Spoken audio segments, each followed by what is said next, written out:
பல கோடி வார்த்தைகள் நான் கேட்ட போதும் இயேசுவே நீர் பேசும் ஒரு வார்த்தை போதும்.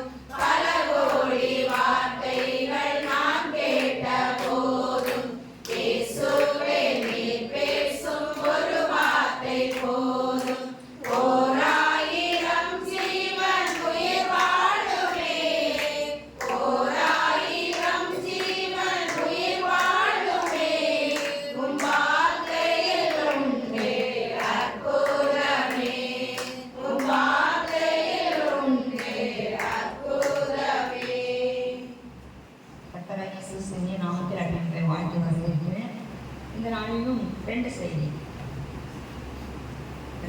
அப்படின்னா, நேற்று நைட்டு கொஞ்சம் பேர் செய்தி அப்படிங்க. எத்தனை பேர் கேட்டீங்க? எத்தனை பேர் நைட்டு கேட்டீங்க? அந்த செய்தி எப்போ உள்ளதுன்னா 2014 வருஷத்தில் உள்ளது. 2014 வருஷம் நான் எடுக்கவே இல்லை. ஏன்னா ராணிக்கம் மூலம் கழிஞ்ச 40 நாள் வாசம் இருக்கும்போது ஆவியார் சொன்னார், நான் உனக்கு நிறைய முத்துக்கள் தந்து வச்சிருக்கேன், நிறைய பொக்கிஷங்கள் தந்து வச்சிருக்கேன், நீ எல்லாமே பத்திரமா வச்சிருக்கான், அதை நீ திரும்ப நடத்தணும் அப்படின்னு நான் செய்ய மாட்டேங்க. கர்த்தர் சொல்கிற ஒவ்வொரு காரியத்தையும் நான் கேட்பேன். ஏன்னா ராணிக்கம் மூலம் சொல்லி அவன் மூலம் சொல்லலையே, எனக்கு சொல்லலையே அப்படின்னு நான் நினைக்க மாட்டேன். ஏன்னா என் மூலம் சொல்கிறதே ஆண்டவர் நடத்துறாரு, அவங்க மூலம் சொல்கிறதே ஆண்டவர் நடத்துறாரு இல்லையா? அதனால அவங்க மூலம் எது சொன்னாலும், பாஸ்டர் மூலம் ராணிக்கம் மூலம் அப்படி எது சொன்னாலும், எந்த ஊழியக்காரங்க மூலம் சொல்லும் போதும் கண்டிப்பாக அதை நாங்கள் கேட்படுவோம். அதனால தான் இப்போ அந்த அப்போ நேற்று பேங்கு கொடுக்க முடியாத சூழ்நிலை இருந்ததுனால அப்போ ஆண்டவர் சொன்னார், நீ பழசமாக எது அப்படின்னு சொல்லி அதுக்கப்புறம் ஆவியான பேச ஆரம்பிச்சுவார் ஒரு நாட்டில். அதே மாதிரி நான் நேற்று நான் சொல்லியிருக்கேன், நான் எங்கேயாவது ஹோட்டலுக்கு போனால் அந்த சாப்பாடு நல்லா இருந்தால் என் பிள்ளைங்களுக்கு வாங்கிட்டு வருவேன் இல்லையா? ஒன்றுனே அப்படி சொல்லலை. அப்படி நேற்று அதுவும் எனக்கு கொஞ்சம் தொட்டு அப்பவும் ஆவியார் சொல்லாரு, நீ இன்னைக்கு இந்த ஹோட்டல்லேருந்து கொஞ்சம் வாங்கிட்டு போ அப்படின்னு சொல்லி. அதனால் முதல்ல ஹோட்டல் சாப்பாடு கொஞ்சம் தாரம், அது அது எப்படி இருக்கும், வயிற்று கொத்து வரது. அதுக்கடுத்தால இந்த உள்ள சாப்பாடு சரியா? அதனால் ஆவியார் 2 சாப்பாடு. அப்போ இதை எனக்கு உறுதிப்படுத்தி தரணும் சொல்லும் போது தான் ராணிப்பேட்டவங்க சொன்னேன். ராணிப்பேட்டை பாருங்க 2011 உள்ள பிரசங்கம் தான் நேற்று நைட்டு கொடுத்தது. கொஞ்சம் அதில் பாதியா பாதி ஒரு நிமிஷம் அப்போ கொடுத்தேன்னு சொன்னேன். ராணிங்க சொன்னவங்க நல்லா இருந்து அப்போ ஆண்டு எவ்வளோ நம்மளை முந்தைய நடத்திருக்கிறாங்க, அதனால் இன்றைக்கும் நீங்கள் அதையும் கொடுக்குறீங்க, அது ஒரு பிரோஜனமாக இருக்குல்ல அப்படின்னு சொல்லுவேன். அதனால அப்போ கர்த்தர் என்ன சொன்னார், இதையும் கூட அதையும் நம்ம எங்கேயாவது நம்ம அம்மா வீட்டுக்கு போய்ட்டு வந்து அங்கே வந்து சாப்பாடு கொண்டு இப்போ வீட்டில் பண்ணி போகிறேன் மிஸ் பண்ணி அதே இல்லையா? சரியா? மிஸ் பண்ணி. அதனால் என்னால் சுயமாக எழுதப்பட்டது எதுவும் கிடையாது. இப்போ நான் கொஞ்ச நாளாக நான் கொண்டு வரது ஏதாவது ஒன்று தான் அந்த திருவிருந்தோட ஆண்டவர் தருவாரு, அது வசனம் அப்படியே போயிட்டு இருக்கு. மற்றபடி எப்போமாவது ஒருத்தர் இப்போ எனக்கு ராணிக்குமார்னு சொன்ன பிறகு மேக்ஸிமம் இதுதான் போயிட்டு இருக்கு. அதனால முதல்ல விஷயம் ஹோட்டலில் வாங்கிட்டு வந்து சரியா? நான் போகிறதுக்கு ஹோட்டல்ல இந்த அனாவசியம் நினைச்சிருக்கேன். நான் ஒரு சாதாரண ஹோட்டலுக்கு போகல, நான் எப்படிப்பட்ட ஹோட்டலுக்கு போகிறேன்? 5 ஸ்டார் ஹோட்டல். 5 ஸ்டார் ஹோட்டலோட நான் ஹோட்டலுக்கு போகிறேங்க. ஏன்னா நான் எனக்கு இப்போ இடையில ஒரு நாள் என்ன சொல்லுவான், அதுக்கு ரொம்ப தள்ளி போறீங்கண்ணே, ஏன் நீங்கள் வந்து எங்கள் கூட வரலாமேன்னு சொன்னாங்க. அப்போ நான் அவளுக்கு சொன்ன ஒரே பார்த்தேன், நான் வந்து அந்த ஹோட்டலுக்கு நான் முதல்ல போனேன், அங்கே எனக்கு நல்ல சாப்பாடு கிடச்சி அதுலேருந்து நான் வாழ்ந்தேன். அங்கே போய் நான் வந்து அவனோட வசனம் கேட்டு திருவிழா எடுத்த பிற்பாடு என் வாழ்க்கையில் நிறையா நல்லது நடந்து, ஏன்னா நான் மனப்பூர்வமாக போனேன், காரணம் நல்லது நடத்தினாரு. இனி புதிய இடத்துல நான் வர விரும்பலை. ஏன்னா என் அந்த ஊழியக்காரன் நான் பகைச்சிட்டு எனக்குன்னு ஒரு இடத்த ஆண்டு இப்போ தந்துட்டேன். ஏன்னா விவேக் வந்து ஊழிய நடத்தினாலும் எனக்குன்னு நான் ஒரு கோட்பாடு வச்சிருக்கேன். எப்படின்னா என் ஆத்மாவை நான் பார்த்தது போகும். உங்களுக்கெல்லாம் இங்கே நல்லா சாப்பாடு தருவார், எங்களுக்கும் தருவார்.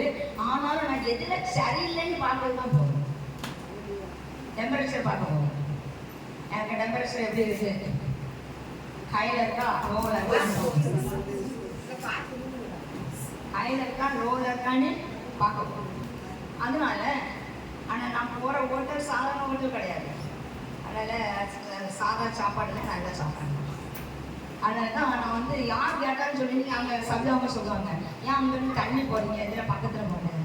நம்மளுக்கு நம்ம கஷ்டப்பட்ட காலத்தில், நம்மளுக்கு வேதனைப்பட்ட காலத்தில் நம்ம போகும்போது நம்மளுக்கு அந்த ஆறுதல் கிடச்சி, சந்தோஷம் கிடச்சி, நன்மை கிடச்சி, அப்போ அதை மறந்து போனோம்னா கத்துற மட்டும் நம்மளை இல்லாமல் ஆக்கிடுவார்.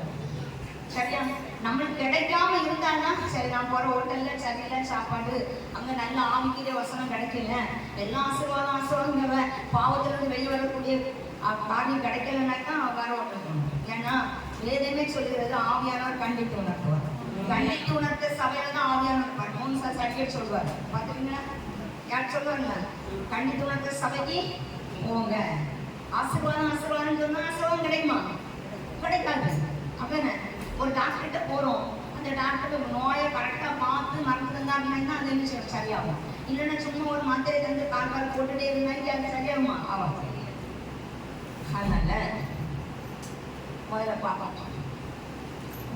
அதனால யாருக்கும் வசனம் எனக்கும் அதுக்கும் சம்மந்தம் என்னைக்குமே சொல்லணும். வசனத்துக்கும் எங்களுக்கும் சம்மந்தம் கிடையாது. கரெக்டாக தர்றது நாங்கள் கொடுத்துருக்கோம். அதனால உங்களுக்கு எங்களுக்கு எந்த பிரச்சனையும் கிடையாது. எங்களுக்கு தர்றது கொடுக்கணும், அவ்வளோதான். அதனால முதல்ல ஏன்னா நான் போகிற ஹோட்டலுக்கு இப்போலாம் வந்திருக்காங்க இல்லையா, ஆனால் அங்கே வேற மாதிரி கொடுத்துருப்பா, இங்கே வேற மாதிரி கொடுப்பாரு இல்லையா, ஒரே மாதிரி கொடுக்கவே மாட்டாங்க இல்லையா. பாருங்க என்னன்னா 2 ராஜாக்கள் 6:24-25 வாசனம். 2 ராஜாக்கள்.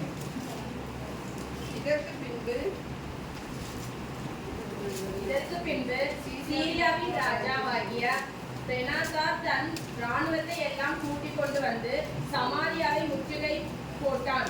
அதனால் சமாரியாவிலே கொடிய பஞ்சம் உண்டாயிற்று. ஒரு கழுதை தலை 80 வெள்ளிக்காசுக்கும் புறாக்களுக்கு போடுகிற கார்படி பயறு 5 வெள்ளிக்காசுக்கும் விற்கப்படும் மட்டும் அதை முற்றுகை போட்டார்கள். முற்றுகை போடப்பட்டது. ஏன்னா நம்ம வாழ்க்கையில என்ன சொல்லுதுன்னா, சீரியாவின் ராஜாவாகிய பெனாதாத் தன் இராணுவத்தை எல்லாம் கூட்டிக் கொண்டு வந்து சமாரியாவை முற்றுகை போட்டாங்க. அப்ப எதுக்காக முற்றுகை போடுவாங்க? அந்த தேசத்தை அடிக்க, அதானே யுத்தம் பண்ண போறவங்க தானே முற்றுகை போடுவாங்க. அப்ப அங்க அந்த தேசத்தை அடிக்கிறதுனா போய் முற்றுகை போடுவாங்க. அப்போ இன்னைக்கு சத்துரு என்ன செய்யறாங்கன்னா, நம்முடைய வாழ்க்கையை, ஆவிக்குரிய வாழ்க்கையை அழிக்கும்படியா முற்றுகை போடணும். நம்ம குடும்பத்துல நம்ம ஆண்டவருடைய காரியத்துக்கு வர விடாம, ஆண்டவருடைய பாதையில வர விடாம, ஆண்டவர் ஆராதிக்க வர விடாம நிறைய தடைகளே. நான் சொல்லலை இன்னைக்கு இது என் கூட வர்றது ஒரு 2 பேர் வீட்டுக்கு வந்திருக்காங்க. அவங்க அண்ணனுக்கு பேர் அவசியமா ஏக்கா அக்கா போய் சொன்னாங்களா, சரியா சொன்னாங்களான்னு சொல்லி அண்ணா கேட்காங்க. சரியா? அப்போ நான் முற்றுகை எப்படி சத்துரு நம்ம என்ன செய்வோம்? முற்றுகை போடுறோம். ஏன்னா இந்த சீரியாவின் ராஜாவாகிய பெனாதாத் தன் இராணுவத்தை எல்லாம் கூட்டிக் கொண்டு சமாரியாவை முற்றுகை போட்டான். அப்ப அந்த சமாரியாவை முற்றுகை போட்டோம்.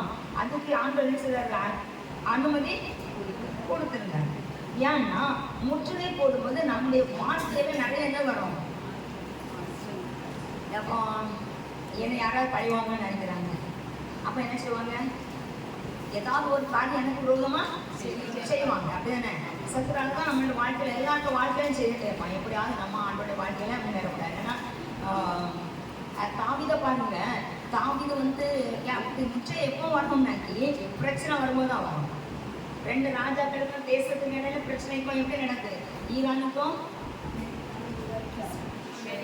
இஸ்ரேலுக்கும், ஈரானுக்கும் அமெரிக்காவுக்கும் பிரச்சனை வந்ததுனால யுத்தம் நடக்கும். அப்படி பிரச்சனை வரும்போது தான் யுத்தம் நடக்கும். அப்போ நமக்கு உள்ள பிரச்சனை வரும்போது சாத்தா வந்து என்ன செய்வான்?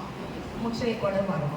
அப்போ அந்த முற்றுகை போட வரும்போது எதனால முற்றுகை போடுறதுக்கு கரெக்டாக நம்மளை ஒப்புக்கொடுக்குறாங்க. நம்ம ஆண்டோருக்கு பிரியமா இருந்தால் கண்டிப்பாக ஆண்டோர் நினைச்ச மாட்டார், முற்றுகை போட ஒப்பு கொடுக்கவே மாட்டார்.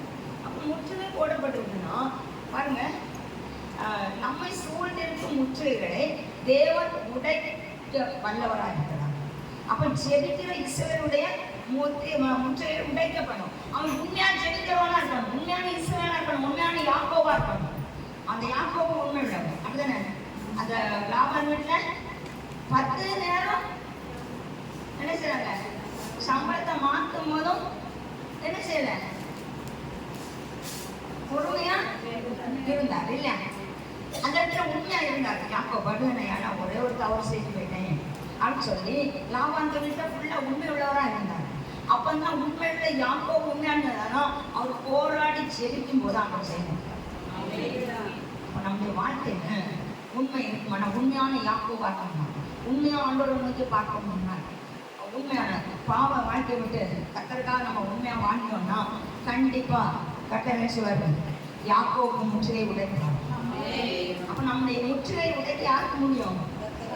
கர்த்தரால முடியும். அதான் நம்மை சூழ்ந்திருக்கும் முற்றுகைகளை தேவன் உடைப்பார். ஜெபிக்கிற ஈஸ்வரனுக்கு தான் உடைப்பார். அதுக்காக நான் ஜெபம் பண்ணிட்டு இருக்கேன், நான் காலையில் ஜெபம் பண்ணேன், நான் உபவாசம் நடக்கவே செய்யாது. உள்ளது எப்படி இருக்கணும்? சுத்தமாக இருக்கணும். அது நேற்று ராத்திரி குறவாக இருக்கும். அப்போ நம்ம எப்படி இருக்கணும்? சில வேலை நம்மளே நினைப்போம், கர்த்தர் நம்மளை தானாவது போல எவ்வளவா ஜெபம் பண்ணோம், எவ்வளவோ உபவாசம் இருந்தோம், ஏன் ஆண்டவர் இப்படி இருக்கிறாருன்னு சொல்லி கூட சில நேரம் நம்ம நினைப்போம் இல்லையா?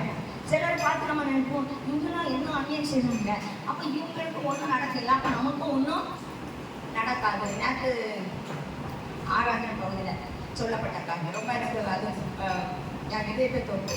எப்படின்னா நம்ம சிலரை பார்த்து நினைப்போம், இவங்களும் அந்த பாவம் செய்யலாம், அவங்களும் செய்யலாம், நம்ம இது செய்தாலும் நம்மளே என்ன செய்யாது? ஒன்றும் செய்யாது. ஆனால் கர்த்தர் மொத்தமாக சேர்த்து வச்சுருக்காரு.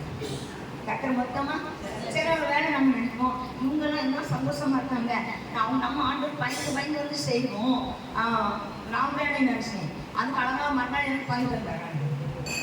நான் நினைக்கல, வீட்டை சொல்ல செய்வேன். எப்படின்னா பயந்து நம்ம செய்வோம், ஆனால் நம்மளை அடிக்கிறாரு, பயப்படாமல் நிமிஷம் இருக்காங்க, அவங்க சந்தோஷமா ஜாலியாக இருக்காங்க. அப்போ அவங்க என்ன பண்ணுறாரு அப்படின்னு சொல்லி அதுக்கு நல்லா பதில் தந்தாரு அன்னைக்கு. இல்லையா? எப்படி யோவாசை குறிச்சு ஒரு ஊழியக்காரன் அவ்வளோ காவல் இருந்தான், அவனுக்கு என்ன நடந்தது? அவனுக்கும் அவங்க பிள்ளைக்கும் நியாயம் கேட்கிறார். எங்க போனாலும் நியாயம் கேட்க வரணும் அப்படி. அப்போ நான் அப்படி சொல்லும் போதும் ஆவியானவர் எனக்கு என்ன சொன்னாங்க, நீ இப்படி சொல்றிய, அவர் உனக்கு எவ்வளோ பிரச்சனை வந்தாலும் நீ கூப்பிடும் போது நான் பாருவேன், ஆபத்து காலத்தில் என்னை நோக்கி கூப்பிடு, நான் நீ வெளியிட்டு என்னை மயங்கப்படுத்துவான். அப்போ எவ்வளோ ஆபத்து வரும்போது நான் நீ கூப்பிடும் போது நான் கண்டிப்பா வருவேன். யாருக்கு? கர்த்தருக்கு பயப்படுவாங்க. அதனால உனக்கு சோதனை அதிகமாக தான் வரும். ஏன்னா நீ பாவத்தில் விளக்கூடாது. நான் எப்பவுமே என்ன செய்வேன்?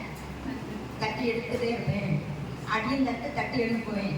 ஏன்னா வெளிப்பாட்டில் பாரு, பரிசுத்தம் உள்ளவன் இன்னும் பரிசுத்தமாகட்டும், அநியாயம் செய்யறவன் பரிசுத்தம் உள்ளவனா பரிசுத்தத்தை நான் ஒப்புக்கொடுத்தேன், அநியாயம் செய்யறவன் அநியாயத்துக்கு ஒப்புக்கொடுப்பேன். ஏன்னா பரிசுத்தம் உள்ளவன் என்ன செய்வான்? உடனே அந்த பரிசுத்தத்தை நினைச்சு கதறுவான். நான் தான் காதல் 51வது சைன்யத்தில் காலையில் சொன்னல, அவர் என்ன சொல்றாரு? நிலவரமான பரிசுத்தாவியை விட்டு எடுத்து விடாங்க, நிலவரமான ஆவியை நான் பாவம் செய்யும்போது பரிசுத்தாவை தன்னை விட்டு பேருன்னு சொல்லி பிரச்சனைக்கு சந்தோஷத்தை திரும்ப ஆகும். அப்போ நான் பாவம் செஞ்சுட்டு அந்த உள்ள இருந்து முள்ளா குத்திட்டே இல்லை. நம்ம பாவம் செய்யும்போது, அடுத்தவங்களுக்கு விரோதமாக நம்ம பாவம் செய்யும்போது, ஏன்னா உள்ளாவுக்கு விரோதமாக பாவம் செஞ்சாரு. முதல்ல தேவனுக்கு விரோதமாக செய்தார், 2வது தேசத்துக்கு விரோதமா, யுத்தத்துக்கு போறவங்க இருந்துட்டாரு. 3வது உரியாவுக்கு விரோதமாக செய்தாரு. 3வது உரியாவுக்கு மனைவிக்கு விரோதமாக செய்தாரு. ஏன்னா ஒரு பெண்ணை பாதுகாக்க வேண்டிய அந்த ராஜா 4வது ஒரு உரியாவுக்கு தன்னுடைய ஊழியக்காரனுக்கு துரோகம் செய்கிறார். இப்படி ஒரே பாவம் செய்கிறார். நிறைய அதுல பாவம் இருக்கு.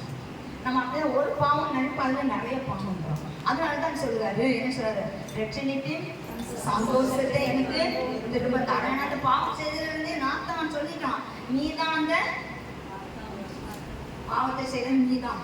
ஐயோ தேவனுக்கு விரோதமா பாவம் செய்யணும், அதுக்கும் தெரிஞ்சுனா அவனை வெட்டணும் கொல்லணும். இதை செய்தவங்க கண்டிப்பா, அந்த பாவம் செய்தவங்க கண்டிப்பா என்ன செய்யணும், வெட்டணும் கொல்லணும்னு சொன்னோன்னே நீ தான் சொன்ன டக்குன்னு தேவனுக்கு விரோதமா பாவம் செய்யணும். அதுல இருந்தே அவரு எந்த பெண்ணை எட்டி பார்க்கல தொடங்கல.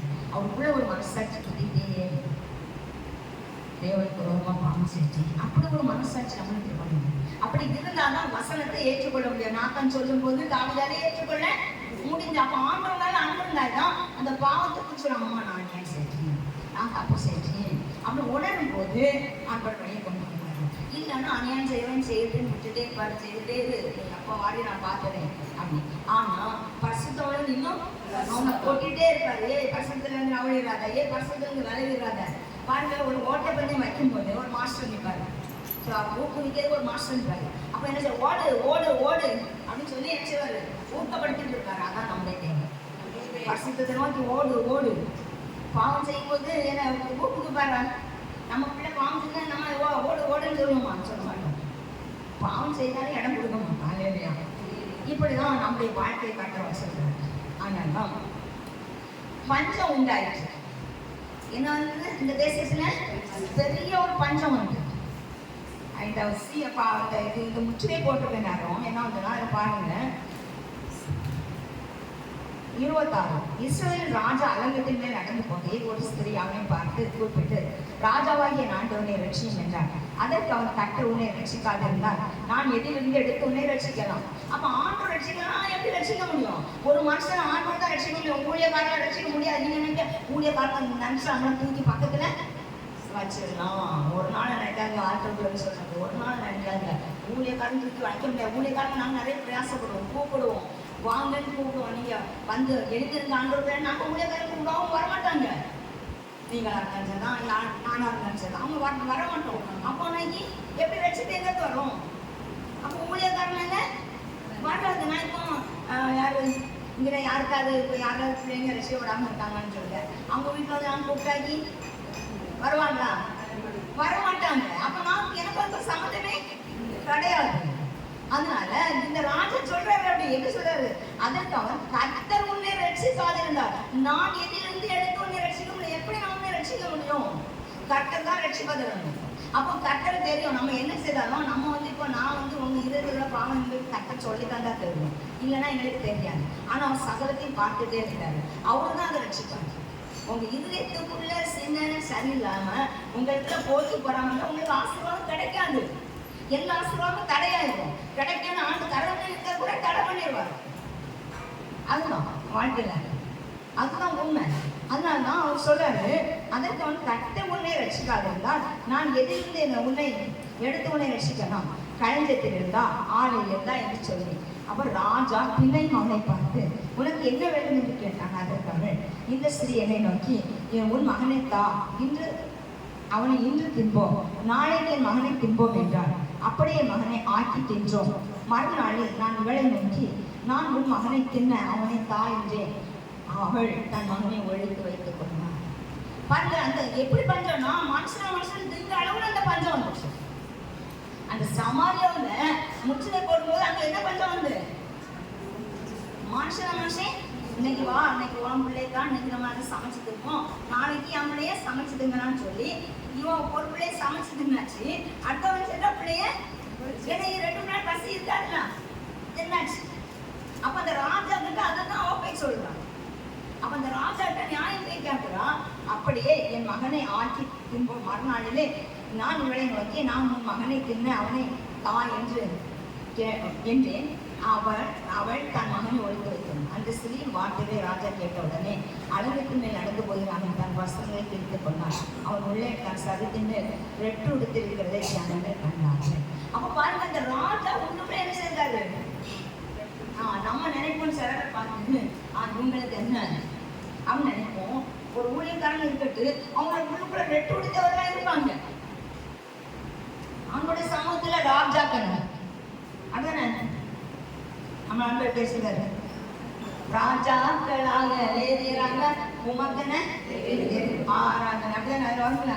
ராஜாக்களாக லேவியராக நம்ம ஆண்டவர் என்ன செய்றாரு, ஒரு ஊழியக்காரன் ஆண்டவர் ராஜாவாக லேவியராக வச்சிருக்காரு. அப்போ அந்த ஊழியக்காரன் உள்ளுக்குள்ள எவ்வளவு வெற்றி கொடுத்திருக்காங்க யாருக்குமே தெரியாது. ஒரு ஊழியக்காரன் எவ்வளவு கஷ்டப்படுறான், அவன் எவ்வளவு உண்மையிலே நான் எனக்கு கஷ்டம்னு சொன்னேன். 10 நாள் ஆச்சு, அவ்வளவு வலி எனக்கு தெரியும். அந்த காந்தலும் வலி வரும்போது உடம்பெல்லாம் நீர் போட்டாச்சு, மூச்சு வருது. எனக்கு குனியும் போதே கஷ்டமா இருக்கு எனக்கு தெரியும். ஆனால் நான் நல்லா குனிவேன், நல்லா அந்த படியறதுக்கு நல்லா வேகமாக நடக்க எல்லாம் செய்வேன். ஆனால் இந்த ஒரு பிரச்சனை வரும்போது எனக்கு அந்த காந்தல் வலி வரும்போது உடம்பெல்லாம் நீர் போட்டு மூச்சு இப்போ நான் அவங்கள்ட்ட பேசுறதுக்கு உங்களுக்கு கஷ்டமாக தான் இருக்கும். ஆனால் இந்த ரொம்ப கஷ்டமாக இருந்து இந்த கூட்டம் நடத்த வரும்போது அந்த கஷ்டத்தை அவங்க எடுப்பார். இனி வெளியே போகும்போது அது தானாலே வந்துடும். அப்படிதான் நாங்கள் என்ன செய்திருக்கோம், இன்னைக்கு படுக்கணும். நான் இப்போ ஹாஸ்பிட்டல் போவோம், ஹாஸ்பிட்டல் நான் சொன்ன வேண்டாம், விடுதலை அவருக்கு தான் தரணும், அவங்க தான் தரணும். ஹாஸ்பிட்டல் போனோன்னு விடுதலை வராங்க. முந்தா நாள் பிள்ளைக்கு வந்து ராத்திரி கொஞ்ச நேரமாக சொல்லிட்டு இருந்தாங்க, வாங்க போவோம் வாங்க. முந்தா நாள் அவ்வளோ கஷ்டம். காலையிலலாம் ராணிக்காலாம் வரும்போதுலாம் எனக்கு மூச்சு விட முடியாது, அவ்வளோ கஷ்டம். ஆனால் ஆண்டவர் எப்படி பயன்படுத்தினாரு, வித்தியாசமாக பயன்படுத்தினார்ல, அழகாக கற்று வந்தார். நிறைய காரியங்கள் அழகாக எல்லாருமா கற்று வந்தார் இல்லையா. அது மாத்திரம் இல்லை, கடைசியில் எல்லாருக்கும் சாவலே உடைக்கும்படியான காரியத்தை கத்த செய்கிறார். மகிமையா நடத்தி வந்தாருங்க. ஒவ்வொரு காரியத்தை அவர் கையில கொடுத்தப்பறம் அப்படி மகிமையா. அப்போ நம்மளுக்கு அந்த ஆண்டவர் நடத்தி தருவது தேவனாக அவருக்கு பயந்து நம்ம நீங்க தான் பார்த்தீங்க, ஒண்ணுமே முடியாது எனக்கு. ஆனா 10 நாளும் கஷ்டப்படுவேன், என் உடம்புல நீர் கடற்கரை மூச்சு இருக்குது. ஆனா கண்டிப்பா 2 நாளே மாத்திடுவாரு. ஏன்னா இந்த வசனங்கள்லாம் வரும்போது விசாசி யார்கிட்ட நிற்பாங்க, உங்களை ஆசீர்வாதத்துக்கு உங்களை பாதையில நடக்கும் போது எங்களுக்கு நிறைய போராட்டம் உண்டு. அதனால நாங்கள் நிறைய வெட்டு உடுத்தி தான் நாங்கள் இதில் நிற்க முடியும். நாங்கள் எப்படி ஜோம் பண்ணுறோம் எப்படி தரணும்னு உங்களுக்கு தெரியாது இல்லையா. அதனால தான் அந்த ராஜா என்னன்னாக்கி அவன் தன் வஸ்திரங்களை அலங்கத்தின் மேல் நடந்து போகிறான், தன் வஸ்திரங்களை கிழித்து கொண்டான். அவன் உள்ளே தன் சகலத்தின் மேல் வெட்டு உடுத்திருந்ததை ஜனங்கள் கண்டார்கள். அப்ப அந்த தேசத்தின் ஜனங்களுக்காக அவன் என்ன செய்யலாம், தேசம் பாதுகாக்கப்படணும், அவன் ரெட்டு கொடுத்திருந்தான். அப்படிதான் ஒவ்வொரு ஊழியக்காரர்களும் சபை நல்லா இருக்கணும், சபையில வர மக்கள் நல்லா இருக்கணும். எவ்வளவு கஷ்டங்கள் எவ்வளவு பிரயாசங்கள் அவங்க நீங்க உங்க முன்னுக்கு நம்ம இங்கேதான் உங்களுக்கு தெரியும். மற்றவங்க நாங்கள் தனி எதுனா செய்யணும்னு உங்களுக்கு தெரியாது. ஒவ்வொரு நிமிஷமும் நீங்க இதயத்தை வெட்டி கிழிச்சு பார்த்தீங்கன்னா அவங்களோட கஷ்டம் அவ்வளவுக்குள்ள ஒவ்வொரு நாளும் திறப்புல நின்றுதாங்க ஒவ்வொரு ஊழியக்காரங்களும் ஊழியம் செய்வாங்க. முதல் நாள் வீட்டுக்குள்ள போட்டு ஒரு ஊழியக்காரன் மகன் செத்து போனான். ஆனா அவரு அந்த பிள்ளையை போட்டு வந்து 6வது நடத்திட்டு தான் போய் அடக்காக நடத்தாங்க. அப்படி ஒவ்வொரு ஊழியக்காரனும் ஆண்டோர் மேல என்ன செய்வாங்க. நானும் சொல்லியிருக்கேன், என் கணவர் ஹாஸ்பிட்டல் இருக்கும்போது எனக்கு அதை காட்டிலும் திருவிருந்து நடக்கணும். அங்கேயும் ஹாஸ்பிட்டலே மோசமா இருந்து நாங்க குடும்பமா சின்னவன் நான் கொடுக்கலாம் அப்படின்னு சொல்லி வந்து என்ன செய்தாங்க. ஐயோ ஆமா, நாங்க எங்க கணவருக்கு அடுக்காமல் என்ன செய்யல, காவல் நான் இருந்தேன். மம்மி நீங்க டேடிட்ட இருந்தா நான் போய் கொடுக்கலாம், நான் கேட்கவே இல்லை. அவன் கத்த நடத்தினாரு. அப்போ உண்மையா நம்ம ஆண்டவருக்குன்னு இருக்கும்போது நம்ம கஷ்டம் எவ்வளவுதான் தந்தோம், ஆண்டோடைய காரியம் நாங்க முன்னுக்கு வந்து நிற்கும். நம்ம எல்லாத்துலயுமே அதுதான் ஆண்டவர் பார்க்க விரும்புறான். அந்த ராஜா பாருங்க, அவன் ரெட்டு உடுத்தி இருக்கிறத ஜனங்கள் பார்க்கும்படியா கத்த காட்டுறாங்க. அவன் எவ்வளவு கஷ்டத்துல நிற்க, ஆண்டவர் நியாயம் போகும். அப்ப அவனுக்கு அவன் தான் தேசம் பாதுகாக்கப்படன்னு நிற்கான். அவன் வந்து போய் உன் பிள்ளைத்துன்னு என் பிள்ளைத்துன்னு அவங்க எப்படி இருந்துப்பான் இல்லையா. அவன் பிரிச்சுட்டாங்களே ட்ரெஸ்ஸை அந்த அளவுல வேதனையில நிற்பான். ஒவ்வொரு ஊழியக்காரன் அவ்வளவு வேதனை நிற்பாங்க. ஒரு ஊழியக்காரன் ஏனமா பார்ப்பாங்க அல்லையா, அவங்க அவ்வளவு வேதனை நிற்பாங்க. அந்த ராஜா அவ்வளவு வேதனையில இருந்தாரு. அப்போ சரத்தில் ரெட்டு ஜனங்கள் கண்டார்கள். அவன் சப்பாத்தின் குமாரனாகி எலிசாவின் தலை இன்றைக்கு அவன் மேல் இருந்தால் அவன் அதற்கு சரியாகவும் அதற்கு அதிகமாகவும் எனக்கு செய்ய கடவுள் என்று சொன்னான். அப்போ எலிசா மேலதான் எல்லாத்துக்கும் போட்டு. ஆனா பாருங்க, ஆண்டவர் ஒவ்வொரு காரியங்களையும் புள்ளியக்காரன்னு சொல்லுவார். எலிசா வந்து கேயாசி வரும்போது எலிசா வந்து சொல்றாரு, நீ இப்படி செய்யலாம் சொல்றாங்க. எலியா போகும்போது அங்குள்ள தீர்க்கதரிசியெல்லாம் சொல்றாங்க, உன் ஆண்டவனை கொண்டு விட்டுட்டு போறாரு. ஆகா போட்ட வந்து எலியா சொல்றாரு, என்ன சொல்றாரு, உன்னைய ஆண்டவர் பணி வாங்க போறாருன்னு சொல்லி. அப்போ என் பகைஞனே இங்கே நீ வந்துட்டியான்னு சொல்லி பகைஞனேன்னு சொல்றான். ஒரு ஊழியக்காரனை ஒரு ராகப் ராஜா, ஏன்னா அவனுக்கு உலக ஆசை, அதனால அவனுக்கு பகையா தெரிஞ்சான் ஊழியக்காரன். அப்படிதான் பகைஞனே தான் கூப்பிட்டான். பகைஞனே இங்கேயும் நீ வந்துட்டியா அப்படின்னு சொல்லி. அப்போ ஒரு ஊழியக்காரனை பகைஞனா பார்க்கும்போது அந்த ராகப் ராஜாவுடைய வாழ்க்கை சரித்திரமே இல்லை. ஊழியக்காரங்க கெட்டது சொல்லி தர மாட்டாங்க. ராஜா தேசத்தை ஆண்டு ராஜா ஒரு நாள் கெட்டது சொல்லி தர மாட்டாங்க. அப்போ அதனால்தான் அந்த அளவு பெரிய பஞ்சம் அந்த இடத்துல. அப்போ அது ஏன் நைட்டு பாருங்க, எசேக்கியேல் 14:13 பாருங்க.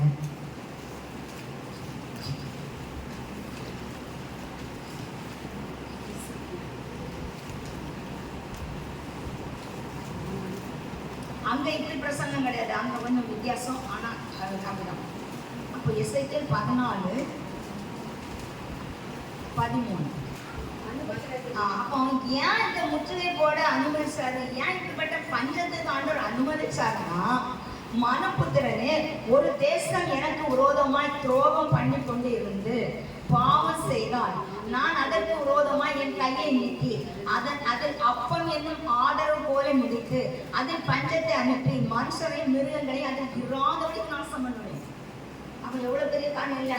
நம்ம நினைப்போம் ஆண்டவர் தேவனை எல்லாம் முன்றாரு, நம்ம பாவத்தில் ஒன்றாரு, ஆண்டவர் எனக்கு எல்லாம் செய்வார். ஆண்டவர் எவ்வளவு இருக்காரு, எங்கோடி இருப்பார், எங்கோடி இருப்பாரு. நான் முதல்ல செய்து சரியா, நான் அடுத்தவங்கள்ட்ட போட்டி போடாம இருக்கணும், நான் அடுத்தவங்களை பார்த்து பொறாமப்படாம இருக்கணும், நான் உண்மையா இருக்கிறேன்னா அப்படின்னு தான் சொல்லலாம். ஏன்னா எசேக்கியேல் ராஜா காலையில் ஒரு வசனம் சொன்ன மாதிரி, நான் உண்மையும் உத்தமும் நலமானது செய்தேன்னு சொல்லி கேட்கறதுக்கு அவருக்கு என்ன இருக்கு, சான்ஸ் இருக்குது. சொல்லி கேட்கறது ஆண்டவரே நான் சரிசமா பண்ணுவேன். யாருக்காவது ஜோம் பண்ணுறது அவங்க உங்களுக்காக நின்னாங்கப்பா, அப்போ நீங்கள் கண்டிப்பாக உங்களுக்கு யாருக்கும் செய்யணும்னாப்பா அப்படி கேட்பேன். ராணியக்கால் ஜோம் பண்ணுறது கேட்பேன். ராணியக்கா ரொம்ப தலைமை கஷ்டப்படுவாங்க, அவங்க உங்களுக்காக கெப்பாசிட்டி இருக்கான்னு கேட்பேன். அப்போ ஏன் இப்படி நீங்கள் அவங்களுக்கு ஒரு விடுதலை கொடுக்கலாம். இப்படி நிறைய காரணங்கள் அவர்கிட்ட நியாயம் தான் போய் கேட்க முடியும்.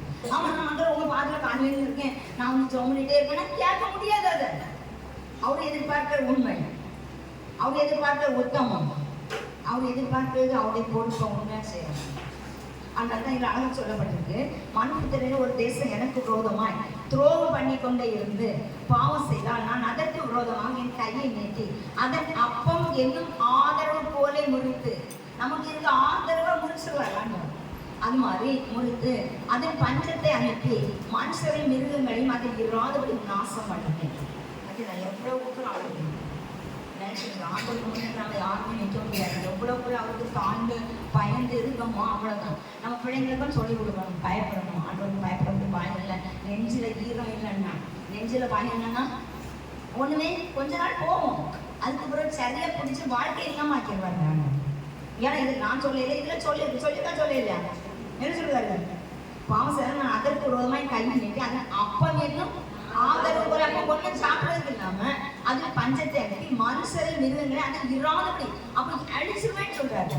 அப்போ ஒரு குடும்பத்துல அந்த இல்லாம உயிரே இல்லாம அழிச்சிருவேன்னு சொல்றாரு. அப்போ நம்ம யோசிக்கணும், நான் எங்க தவறு செய்யணும், என் தவறு, என் பிள்ளைகளுடைய தவறு, எந்த இடத்துல நான் தவறு செய்வேன், நம்ம தவறை சரிப்படுத்தணுங்க. சரிப்படுத்தும் போது மட்டாய் தண்டிச்சு ஒரு இறக்கத்தை தருவாங்க. அந்த இறக்கத்தை வாங்கிடணும். அந்த இறக்கத்தை பெற்றுக்கொள்ளாமல் இருந்தோம்னா நம்மளுக்கு இதுதான் நடக்கும். ஒன்றுமே இல்லாமல் சாப்பிட்றது கூட இல்லாமல் ஒரு குடும்பத்தை அப்படி செய்தாங்க. நான் ஏற்கனவே சொல்லியிருக்கேன், அந்த சகோதரி கொஞ்சம் ஊழியத்துக்கு விரோதமாக இருந்தாங்க, அவங்க பிள்ளைங்கள்லாம் நின்னாங்க, இப்போ இல்லை. ஆனால் கடைசியில் மயக்கப்படி சொல்லிட்டு போயிட்டாங்க. எப்படி சொல்லிட்டு போயிட்டா, நான் என் ஊழியக்காரனுக்கு துரோகம் செய்தேன், அதுக்காக நான் நிறைய தண்டனை 2-3 நாள் சொல்லியிருக்கேன். ஆனால் பாருங்க, இன்னைக்கு அவள் இருந்திருந்தாக்கி எவ்வளோ ஒரு சாட்சியா இருந்தாங்க. முதல்ல சாட்சியா எனக்கு அவ்வளோ ஆத்துமாக்களை போய் கூப்பிடுறது, ஒவ்வொரு காரியங்களும் செய்யுது அப்படின்னு நேரத்தை கூட பேசணும் நாங்கள், அப்படி ஒரு சாட்சி. ஆனால் அது சாட்சி இல்லாமல் போயிட்டியா அந்த பிள்ளைங்களை சொல்லி ஆண்டவருக்கு பயப்படக்கூடிய பயம் எல்லாம் ஆப்பி ஒன்றுமே இல்லாமல் நாசமாயிட்டு ஒன்றே இல்லாமல் ஆயிட்டு. அவளால முடியல. அவன் மாப்பிள்ளை ரொம்ப நேசிப்பானே, மாப்பிள்ளை ரோட்ல இல்லை. அதனாலதான் நம்ம நினைக்கிறோம் ஈஸியாக வாழ்ந்துடலாம், ஈஸியாக வாங்கிடலாம், வாங்க முடியாது. எவ்வளோ பெரிய வார்த்தைகள் வேதத்தில் அடங்கியிருக்கு. இந்த வேதம் உண்மை தானே? இந்த வருஷத்துல வேதம் உண்மை தானே? இதுல எழுதிருக்கெல்லாம் நடக்கும்ல. இதை யாரும் மாற்றி எழுதிக்க முடியாதுல்ல. இதெல்லாம் நாங்கள் இங்கிலீஷ்படி இதை சொல்ல நேரத்தாங்க அந்த சபன் மூலம் சொன்னதுதான் நான் உங்களுக்கு நினைக்க சொல்றேன். அப்பொழுது நோவா, தானியேல், யோபு ஆகிய இம்மூன்று புருஷரும் அதன் நடுவே இருந்தாலும் அவர்கள் தங்கள் நீதினால் தங்கள் ஆத்துமாக்களையும் தப்புவிப்பார்கள் என்று கர்த்தராகிய ஆண்டவர். அப்பொழுது நோவா, தானியேல் ஆகிய இம்மூன்று புருஷரும் அதன் நடுவில் இருந்தாலும் அவர்கள் தங்கள் நீதினால் தங்கள் ஆத்துமாவை மட்டும்தான் தப்புவிப்பார்கள். அவங்க ஆத்மா மட்டும்தான் தப்புவிப்பாங்க. யாரை சொல்லியிருக்காரு? நீதிமான். யாரை? 3 நீதிமான் சொல்றாரு.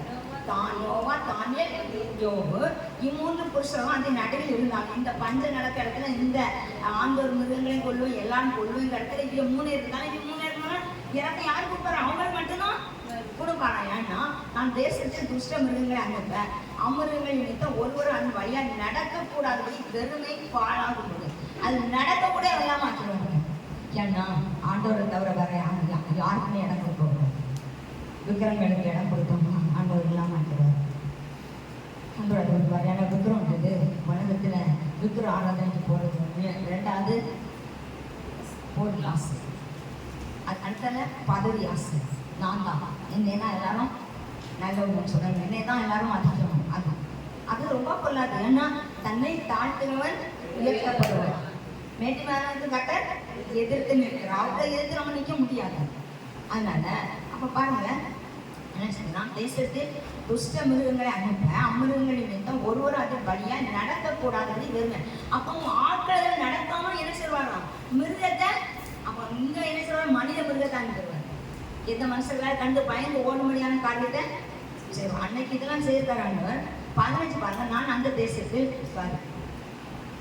16 அந்த 3 புருஷரும் அதன் நடுவில் இருந்தாலும் தாங்கள் மாத்திரம் தப்புவார்களை அல்லாமல் குமாரையாயிலும் குமாரத்தையாயிலும் தப்புவிக்க மாட்டார்கள்.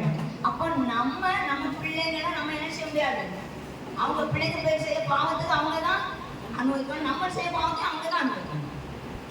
ஏன்னா 3ஆம் தலைமுறை 4ஆம் தலைமுறை சாதிப்பேன்னு சொல்றாங்க. அப்போ இதுல என்ன சொல்லுதுன்னா, அந்த 3 புருஷரும் அதில் நடுவில் இருந்தாலும் தாங்கள் மாத்திரம் தப்புவார்களே அல்லாமல் குமாரத்தையாயிலும் குமாரத்தையாயிலும் தப்புவிக்க மாட்டார்கள். தேசமும் பாழாய் போகும் என்று என் ஜீவனை கொண்டு சொல்கிறேன் என்பதை கர்த்தராகிய ஆண்டவர் உரைக்கிறார்.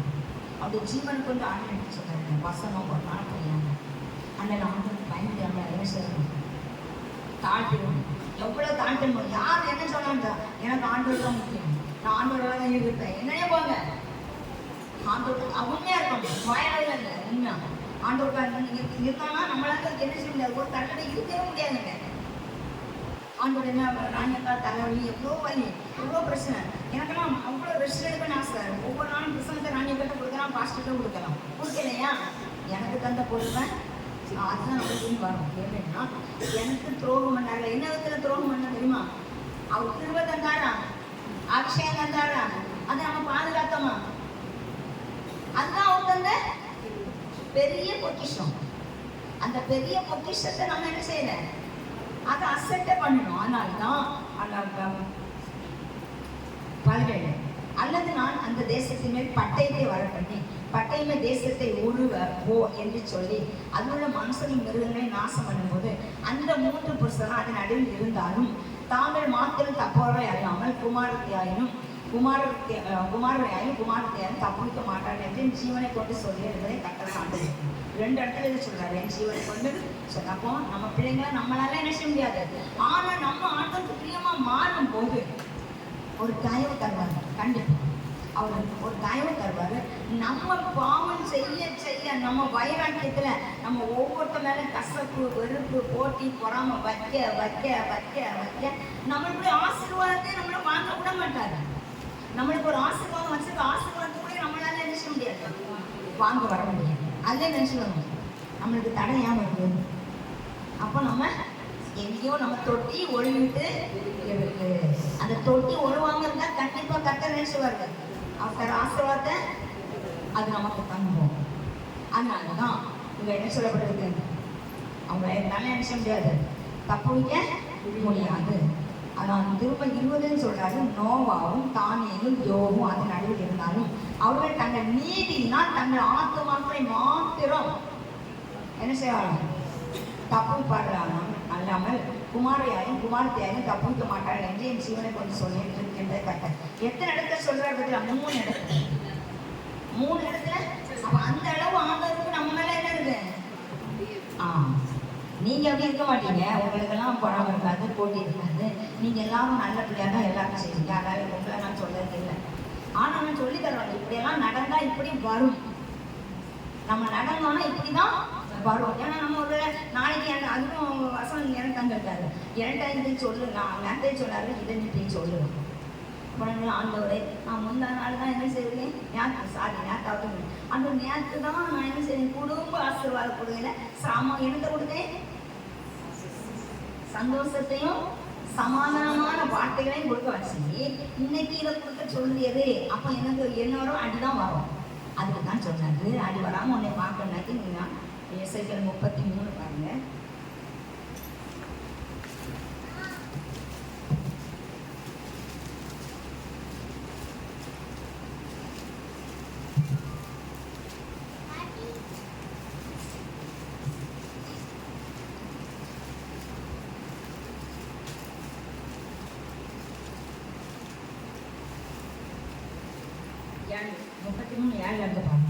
மனுப்புத்திறனே, நான் உன்னை இஸ்ரவேல் வம்சத்தாருக்கு காவற்காரனாய் வைத்தேன். ஆகியால் நீ என் வாயினாலே வார்த்தை கேட்டு என் நாமத்தினாலே அவர்களை எச்சரிப்பாயா. இது அங்க சொல்லவில்லை, இது எனக்கு கர்த்தர் தந்தது.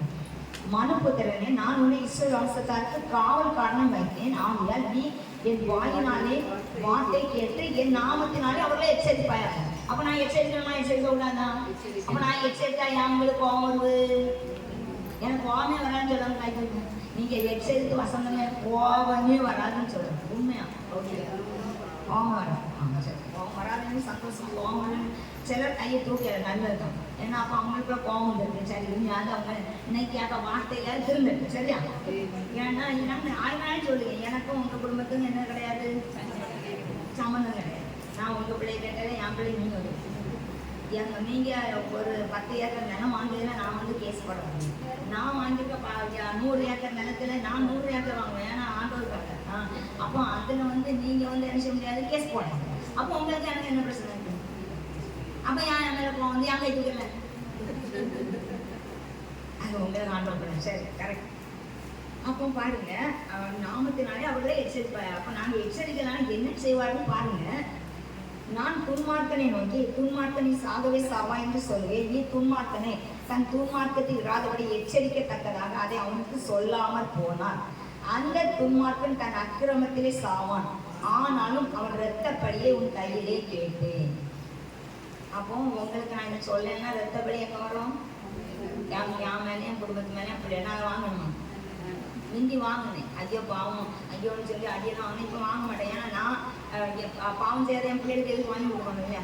என் பிள்ளைகளுக்கு வந்துக்கிற ஏதாவது பங்கு உண்டா? இல்லை. உண்மையிலே பாவத்துக்கு பயப்படுவாங்க. எனக்கு நல்லா தெரியும் என் பிள்ளைங்க பாவத்துக்கு இதில் நின்றுனா நிற்பாங்க. நீ இப்படி செய்வானாக்கி அடி கொடுத்தாலும் அவங்க ஏதாவது தப்பு செய்தால் அடி கொடுத்தா கூட நிற்பாங்க. நீ காலையில் கூட என் மருமாவை சொல்லிட்டு ஐயோ மாத்திருக்குங்க 2 மணி நேரம் சொல்லிட்டே இருந்தேன். நானும் 2 மணி நேரம் சொல்லுவேன். கடைசியில் நான் சொன்னேன், இல்லை நீ கீழ் பண்ணி நீ எனக்கு கீழ் பண்ணிதாதாங்க உன் பிள்ளைகளே உனக்கு கீழ் பண்ணி நினைச்சேன். இப்படி பார்த்து சொன்னேன். உடனே சொல்லலாம், அப்போ நான் உங்களுக்கு கீழ் பண்ணேன், என் பொண்டாட்டி கீழ் பண்ணேன், என் பிள்ளைகளுக்கு கீழ் பண்ணேன், அப்படி எல்லாரும் கீழ் பண்ணேன். அங்கே சொல்லி கொடுக்கணும். பொண்டாட்டி அவன் ஏதாவது சத்தம் சந்தோஷப்படக்கூடாது. நியாயத்தை நம்ம என்ன செய்யணும்? அதுக்காக சால்தான் பொண்டாட்டியும் போட்டுற கூடாது, மாப்பிள்ளை விடுற 2 இடத்துல நிற்பேன், நடுவில் நிற்பேன். அல்லையா? ஆனால் மேக்ஸிமம் என் பிள்ளைகள் தான் சத்தம் போடும். மருமக்கு மரணம் ஒரு நாளும் வந்து சத்தம் போடும்.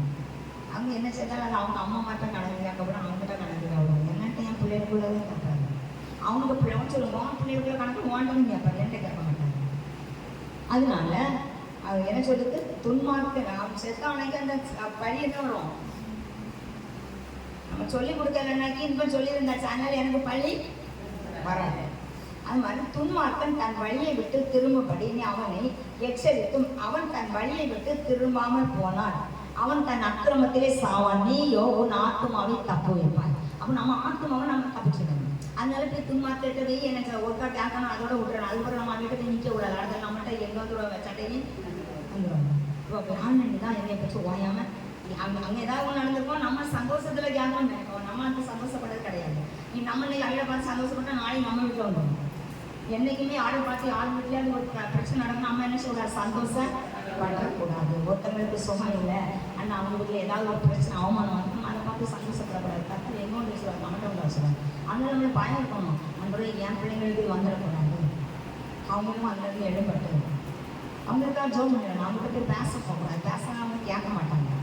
கேட்க மட்டும் சொல்லலாம். பண்டிகை முன்னே முட்டை போடக்கூடாதுன்னு சொல்லி நம்மளுக்கு இந்த உபவாசம் கூடார பண்டிகை வந்துருக்குமே யார் நம்ம ராணியக்கா சம்மந்த உடைய சொன்னாங்க. அது மாற்றிட்டான்னு சொன்னாங்க. பண்ணியை குளிப்பாட்டி அது எங்கே உங்க வச்சா அது அந்த இடத்துல இருக்காது. நம்ம நல்லா கொண்டு வந்துடலாம். அந்த பண்ணியை கட்டி கையில் இழுத்துடலான்னு நினைப்போம். அது பண்ணி எங்கே போவோம் அங்கே தான் போவோம். அதை ஒன்றுமே செய்ய ஆண்டவர் சொல்றாரு, பண்ணி விட்டுரு, நாய் தான் தைக்கினதே. அப்போ அது நம்ம உண்மை செய்ய முடியாது. அதனால தான் என்ன சொல்லப்பட்டது, துன்மார்க்கன் தன் வழியை விட்டு திரும்பும்படி நான் அவனுக்கு எச்சரித்தும் அவன் தன் வழியை விட்டு திரும்பாமல் போனால் அவன் தன் அக்கிரமத்திலே சாவான், நீயோ உன் ஆத்துமாவே காப்பான். நம்ம நிறையானே எச்சரித்துருவோம். வசனத்து முன்னே நம்ம ஆண்டவர் தரதை சொல்லுவோம். அதனால நம்ம என்ன செய்யணும், தப்பிடுவோம். இப்போ தப்பிடுவோம். அந்த நேரத்தில் நீ பிரசனத்தில் சொன்னான்னு நினைக்கிறேன். இங்கே ராணியக்கா கரெக்டாக எல்லாம் அப்படி சொல்லுவாங்க, அக்கா கொஞ்சம் அது பண்ணுவாங்க. இப்போ அக்கான்னு சொல்லி ஆனால் எனக்கு ஓடுவாங்க. ஏன்னா என்னால் என் பிள்ளைங்களுக்கு சாவும். என்றைக்குமே நம்மளுக்கு ஒரு எண்ணம் இருக்கும், நம்ம பிள்ளைங்க நம்மளால நம்ம பிள்ளைங்களுக்கு வரக்கூடாது. சொத்து நீங்கள் ஜாக்கு வைக்கலாம் பரவாயில்லைங்க, நீங்கள் எதுவுமே கொடுக்கல. சாபத்தை சம்பாத்தியம் பண்ணி வச்சுருக்காங்க. அடுத்தவங்களை வேதனைப்படுத்தி அந்த சாபத்தை உங்கள் பிள்ளைங்க தலையில் வச்சுக்கணும்னா அதை நீங்கள் தான் பார்க்கும்படி அழும்படி கற்று வச்சுருக்கோம். அதனால என்றைக்கும் கவனமாக இருக்கணும். கவனமாக இருக்கணும். நம்ம பிள்ளைங்களுக்கு பணம் சம்பாதிக்கணும்னாலும் பரவாயில்ல, சொத்து சம்பாதிக்கலாம் பரவாயில்ல, வீடு வாங்கி வைக்கணும்னாலும் பரவாயில்ல, சாபத்தை வாங்கி சொல்லுவாங்க. என்ன கல்லு நீங்கள் நிற்போம். வாய் அந்த அடுத்த காயப்படுத்த வேதனைப்படுத்த அளவில் நிற்போம். நாளைக்கு உங்களுக்கு கண்டிப்பாக ஆற்றலும் கட்ட சொல்கிறாங்க. சீக்கிரம் உங்களுக்கு வரும். அன்னைக்கு தலை யார் அது முதல்ல ஞானமாக நடந்து சொன்னால் அதை வந்து தப்பித்து கொள்ளலாம் இல்லையா? அதனால் இப்போ நாங்களாம் என்ன செய்வோம், அந்த சொல்லலை சொல்லிட்டு போயிட்டே இருக்கேன். அதனால் இப்போ எனக்கு ஐயோ ஆத்மா வந்து ஐயோ ஆத்மா வராமல் போயிடக்கூடாது, ஓடிடக்கூடாது அப்படின்னு. இப்போ ஆண்டு தெளிவாக சொல்லியிருந்தாரு, ஒருவனே நான் நிறுத்துக்கொள்ளாவிட்டால் அவன் என்னட்டை வரான். உண்மையாக அந்த ஆத்மா அந்த சபையில் நன்மை வாங்கியிருந்ததுன்னா அந்த சபையில் நிற்கும். அப்போ அந்த ஆத்மா சரியில்லாதான் வெளியே போகும். அதை மட்டும் நினச்சி அதை தேடாங்க. எந்த ஆத்மாவாக இருந்தாலும் நான் அதுக்கு சொல்லி ஆண்டோட அதுக்குரிய இருதயத்தை எனக்கு திடல் எனக்கு தாரோன்னு ஜோம் பண்ணிட்டு. ஒரு ஆத்மா அந்த சபைக்குள்ள நன்மை வாங்கினா கண்டிப்பாக அந்த சபையை விட்டு எங்கேயும் போகவே செய்யாது. அது போச்சுன்னா அது சரி. எந்த சபையில போய் அது என்ன செய்யாது இந்த எல்லா சபையிலும் யாரும் இருக்காங்க, ஆண்டவர் தானே இருக்காங்க.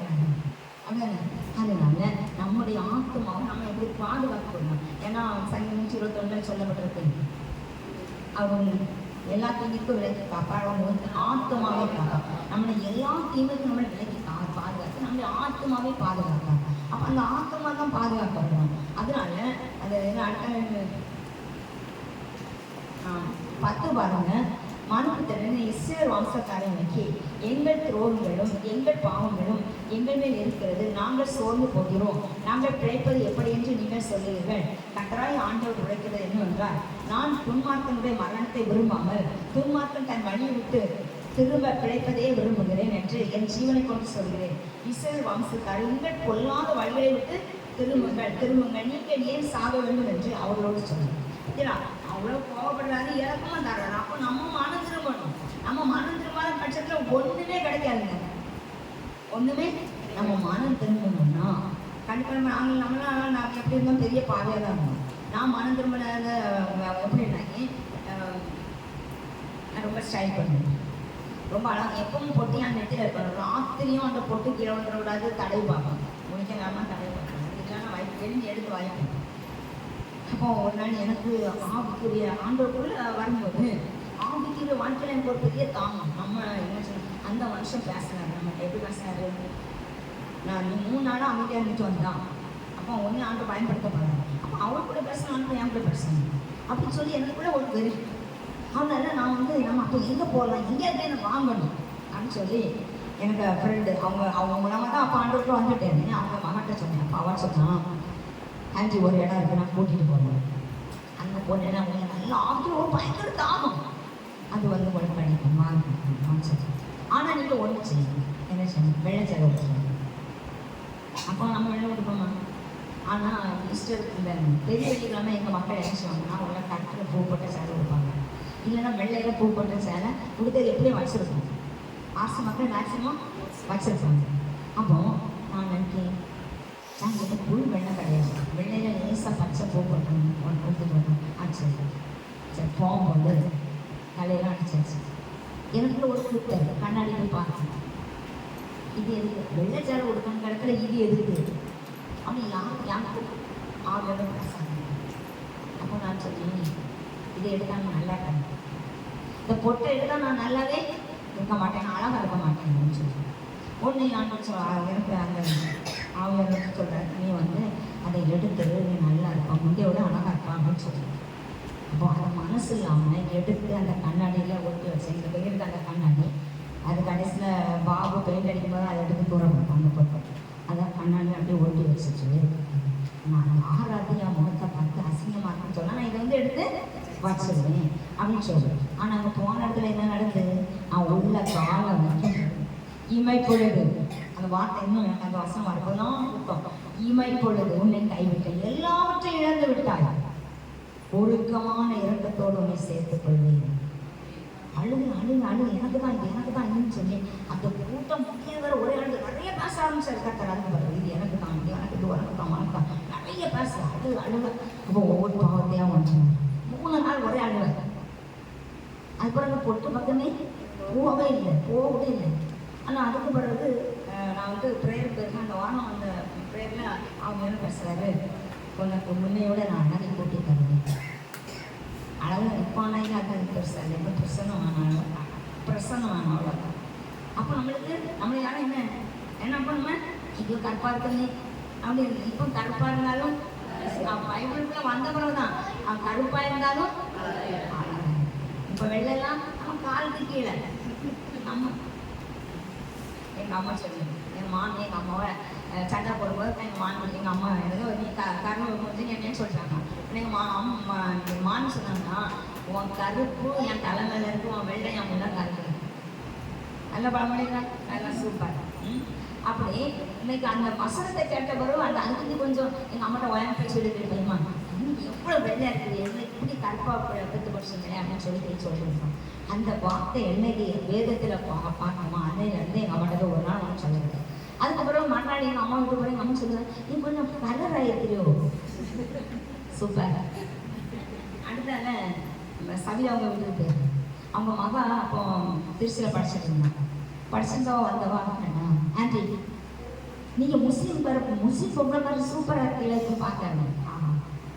அப்போ அதுக்கப்புறம் பொட்டு பக்கம் அப்போவே அங்கே அழுதுட்டு வந்தாலே பொட்டு பக்கம் போகல. அதுக்கப்புறம் போகணும். அதுக்கு வந்து தங்க பொட்டு, சின்ன பொட்டு, கோவி பொட்டு, பட்டை பொட்டு, பெரிய பொட்டு, அதே தங்கத்திலே 4 பொட்டு. அது சக்கப்பால் எடுத்து ஒரு டப்பாவில் வச்சுட்டாரு. சக்கப்பால் வச்சு ஒரு நாள் கீழே விடாது, இதெல்லாம் வைக்க முடியாது. அங்கே பொட்டு வைக்கணும்னா சொல்லிட்டாங்க, வேண்டாம், கர்த்தருடைய நாமம் தரிக்கப்பட்டவர்களாய் வாழணும். அல்லேலூயா. நாமம் தான் தரிக்கப்படணும். அல்லேலூயா. அதுக்கு ஒரு பெரிய சந்தோஷம். அதை எடுத்த பிற்பாடு ஒரு பெரிய சந்தோஷம். ஏன்னா கோலியத்தை எங்க அடிச்சாரு ஆண்டவர், அப்ப அடிக்கணும் அங்கே தான் அடிப்பாரு. அப்போ அடிக்காம இருக்கணும்னா நல்லா இதான் சுத்தமா இங்கதான் சிந்தனை இருக்கு, நம்ம சிந்தனை இங்க தானே இருக்கு. அப்போ இங்க நம்ம சிந்தனை சுத்தமா இருந்தா அடிபடாது. அந்த கோழியாத்துல சிந்தனை இங்க என்ன ஆயிடுச்சு, கெட்ட புத்தி ஆயிடுச்சு அவனுக்கு. அதனாலதான் அவன் தும்புறு பிடிச்சி பேசணும், அடிக்கப்பட்டான். அப்போ இப்படிதான் நம்ம ஒவ்வொரு காரணத்திலையும் ஆண்டவருக்கு முதலிடம் கொடுக்கும்போது கத்திரமா நடக்குது. உண்மையிலே எவ்வளவு கால்வலி இருந்தாலும் ராணிகள் எவ்வளவு தலைவலி இருந்தாலும் அவனுடைய காரியத்தை செய்யறதுக்கு எங்க கிடந்தாலும் பறந்து வந்துடும். இப்போ வழியே இல்லை. அப்போ எனக்கு யாரும் சில சொல்லுவாங்க, அப்போ நீங்கள் ஆட்டோவில் இருந்திருந்தாக்கா ரொம்ப நல்லது. அல்லேலூயா. அது ஒரு காலம் வரும். அல்லேலூயா. அப்போ பாருங்க, யாராயிட்டா ஆமாம், இன்னொரு பிரச்சனை இருக்காங்க. ஆண்டவர் வந்து நம்மளை நம்புறாரு. ஏன் பஞ்சத்தை தராரு, ஏன் கஷ்டத்தை தராருன்னா அவரை நம்பி நம்மளுக்கு ஒரு பொறுப்பு தராங்க. கிருபை எதுக்கு தராரு? நம்ம ஜெபம் பண்ணி அடுத்தவங்களுக்கும் ஜெபம் பண்ணி ஆண்டோடைய நன்மை பெற்றுக்கொள்ளலாம் கிருபை இறக்கம். அடுத்தால நம்மளுக்கு அபிஷேகம் எதுக்கு தராரு? அபிஷேகங்கள் நுகங்களை முறியும். அந்த அபிஷேகத்தை நமக்கு தராரு. அந்த ரெண்டும் தான் நம்மளுக்கு பலம். அல்லேலூயா. அந்த ரெண்டு பலத்தையும் தரும்போது அதை நம்ம அசட்டை பண்ணணும்னா அவரால் பொறுக்க முடியாது. அதான் துரோகம். அவருக்கு செய்யக்கூடிய துரோகம். ஏன்னா ரத்தம் சிந்தி ரத்தத்துக்கு துரோகம் செய்வோம். ஏன்னா ஆண்டவராக இயேசு கிறிஸ்து நமக்காக கடைசி துளி ரத்தம் வர சிந்தினாங்க. அந்த திருவைக்காக, அந்த ரட்சிப்புக்காக. அதானே அந்த ரட்சிப்புக்காக கடைசி துளி ரத்தம் வர சிந்தினாரு. இறக்கம் நம்ம மேல வச்ச அன்பு இறக்கம். அதுக்காக தான் அவர் தந்தாரு. அதனாலதான் அவர் செத்த பிறகு உயிர்த்த பிற்பாடு பரிசுத்தாக நிரந்தரமா நமக்கு தரும்படியா தன்னை ஒப்பு கொடுத்தார். அல்லேலூயா. அந்த பணியில நான் அவரே ஒப்பு கொடுத்தாருன்னா சிலுவையில் கடைசி மரண பரியந்தம் தன்னை தாழ்த்தி ஒப்பு கொடுத்து நம்ம பாவத்திலிருந்து வெளியே வரணும், நம்ம வாழ்வடையணும், நம்ம ரட்சிக்கப்படணும் அப்படின்னு அந்த இறக்கம் ஒண்ணு. ரெண்டாவது என்னது நான் சொன்னேன், முதல்ல இறக்கம், ரெண்டாவது பரிசுத்தாவி. அதானே அவர் இறந்த பிற்பாடு ஊழியக்காரனுக்கு எப்படி கொடுத்தாரு? ஊதி கொடுத்தாரு. பூட்டி அறைக்குள்ள போய் ஊதி கொடுத்தாரு. அதனாலதான் அவங்க விசேஷித்தவர்கள். அன்னைக்கு வாசல் காட்டலாம். அப்படிதானே யோவான் 19:20 சாரி 19வது அதிகாரத்துல 20வது அதிகாரத்துல தெரிஞ்சு. அப்ப ஊதி தான் பரிசுத்தாவி என்ன செய்தாரு? ஊழியக்காரனுக்கு கொடுத்தாரு. 120 பேருக்கு என்ன செய்தாரு? எல்லாருக்குமே அந்த இடத்துல இருந்த 120 பேருக்கும் அவரை தேடி இருந்து அத்தனை பேருக்கும் கொடுத்தாரு. அப்ப அந்த பரிசுத்தாவி அவர் மடித்து நமக்காக சிலுவையில் அறையப்பட்டு அவருடைய ரத்தத்தை நம்மளுக்கு தந்து பரிசுத்தாவி இருந்து ரத்தம் இறக்கம். ரத்தம் உயிர் இறக்கம். நம்ம உயிர் வாழணும். அப்போ பரிசுத்தாவி நமக்கு கிருபை. அப்போ அந்த இறக்கத்தையும் கிருபை நம்மளுக்கு தந்து அவன் நம்மளை என்ன செய்ய வாழ வைக்கிறதுக்காக தந்திருக்காரு. அதை அவன் நம்மளை நம்பி தந்து அவருடைய ராட்சியம் இந்த பூமியில கட்டப்படணும். நம்ம குடும்பத்துக்காரர்களை ஆண்டவருக்காக எழுப்பணும், நம்ம அக்கம் பக்கத்து மக்களை ஆண்டவருக்காக எழுப்பணும். நீ ஆயத்தப்படும், உன்னை சார்ந்தவர்களையும் ஆயத்தப்படுத்தி நிறைய பேர் ஆண்டவருக்காக எழுப்பப்படணும். நம்ம ஊழியத்துக்கு நம்மளை அழைச்சிருப்பாரு. சரி, நம்மளே வந்திருக்கோம் ஊழியம் செய்யணும். எல்லாம் வந்துட்டு நம்பிக்கை துரோகம் பண்ணும்போது விடுவாரா? ஏன் நம்மளுக்கு ஒரு ஆள் நம்பிக்கை துரோகம் பண்ணும்போது நம்மளுக்கு எப்படி இருக்கும்? அடுத்த அந்த ஆட்களை பொறுப்பை கொடுக்கறது யோசிக்கும். அதுக்கப்புறம் அந்த ஆட்களை நம்பினாலே நமக்கு ரொம்ப கஷ்டமாயிடும் இல்ல? அதான் துரோகம் தான். அந்த துரோகம் பண்ணனால்தான் அவருடைய ரத்தத்துக்கு, அந்த விளையாடப்பட்ட ரத்தத்துக்கு நம்ம துரோகம் பண்ணனாலதான் என்ன நடந்தது? என்ன நடந்தது? அந்த பஞ்சத்தை கொடுத்தாரு, பிரச்சனையை கொடுத்தாரு, கஷ்டத்தை கொடுத்தாரு. அப்போ கர்த்தர் நம்மை நம்பி சில பொறுப்புகளை தருவார். நம்மை நம்பி தந்தாரு. அந்த ரத்தத்தை சிந்தி தந்தாரு. அதை நம்ம அந்த ரத்தத்தை என்ன செய்யறோம்? அவமதிக்கிறோம். அதுல தான் நம்மளை மீட்பு தந்தாரு. ஆக நம்மளுக்கு சின்ன பொறுப்பு தந்தாலும் அதை என்ன செய்யணும்? விடவே கூடாது. எந்த பொறுப்பு தந்தாங்க அந்த பொறுப்பை என்ன செய்யக்கூடாது? விடவே கூடாது. யார் எங்க போனா என்ன? நமக்கு நாங்களாம் பிள்ளைங்க ஆஸ்பத்திரியில இருந்தா யாரும் எங்க ஆஸ்பத்திரியில இருந்தா வந்து எங்களுக்கு கூடிய பொறுப்பெல்லாம் என்ன செய்வோம்? பொறுப்பெல்லாம் எங்க அம்மா ஆஸ்பத்திரியில இருந்தாங்க, விஷயக்கால் தெரியும். எங்க தங்கச்சி ஆஸ்பத்திரியில வச்சுட்டு நாங்க என்ன செய்வோம்? ஊழியத்துக்கு வீட்டுல நடக்க கூட்டத்துக்கு வந்துடும். எங்க அம்மா இறந்து கரெக்டா திங்கிடுவாங்க. திங்காம கூட்டம் நடக்கணும். நான் அழுதே ஒரு காரியம் இல்லை, 5 நாளும் கூட்டம் நடக்கணும் வீட்டுல. அப்ப ஆரம்பம். அதுக்கப்புறம் எத்தனை வருஷம் நம்ம பிறப்பாச்சு? அப்ப 2003 வருஷம் எங்க அம்மா, 2004 வருஷம் எங்க அம்மா இறந்தது, 2004. அப்ப அந்த 2004 22 வருஷம் ஆயிட்டு. அப்போவே என்ன சொல்றேன்னா சாவியை அழுதுட்டே இருக்காங்க. சாவி எடுத்து பாக்கெட் வந்துட்டாங்க. எங்க அம்மா இறந்துட்டாங்க. பாக்கெட்டை கையில் கொடுத்து அப்படியே கூட்டத்தை நடத்துறீங்க. அப்போ சண்டை அவங்க சொன்னாங்க, இனி அக்கா வந்து பின்னர் போயிடுவாங்க.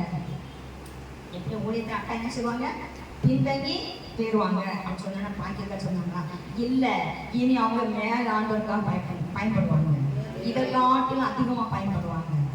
அதுக்கும் சந்தவங்க அடிக்கடி இடம் சொல்லுவாங்க, நான் பாக்கியக்காட்ட எப்படி சொன்னேன், ஆனால் ஆண்டவர் அவங்க விசுவாசம் அழகா சொன்னாங்க. ஏன்னா அந்த ஒவ்வொரு கூட்டத்துக்கும் பாக்கியக்கா வருவாங்க. அப்போ பாருங்க, ஒவ்வொரு காரியங்களையும் ஆண்டவருக்காக செய்து நடந்தாங்க. இன்னைக்கு எங்க ஆண்டவர் இடத்துல விட்டுருக்காங்க. ஆனால் நான் ராணிக்கா தலைவலியில் என்ன முடியாம இருப்பேன். பஸ் ஏறோட அன்னைக்கு அது டிரைவர் பாஸ்டர் டிரைவர் ஆயிட்டாங்க. ஆனா அன்னைக்கு டிரைவர் கிடையாது. அந்த தலைவலியிலையும் அவங்க வந்து கோலத்தை நிறைய பேர் பார்த்துருப்பீங்க. இப்போ மாதிரி வந்து ஆள் உருவத்தில் இருக்காங்க. பார்த்தா அடைக்கலுக்கு என்ன அன்னைக்கு பார்த்தீங்கன்னா எலும்பும் நரம்பு. நானும் நினைப்பேன் நிறைய நேரம் சொல்லியிருக்கேன், மயக்க ஒழுக்கிட்டாவ போல ராணி, அவ்வளோ ஸ்பீட் சத்தம் வரும். அப்போ நான் அவ்வளவு தலைவலி அவ்வளோ பிரச்சனையிலையும் எந்த காரியம் இருந்தாலும் ஆண்டோடைய காரியம், முதல்ல ஆண்டோடைய காரியம், ரெண்டாவது குடும்பம்.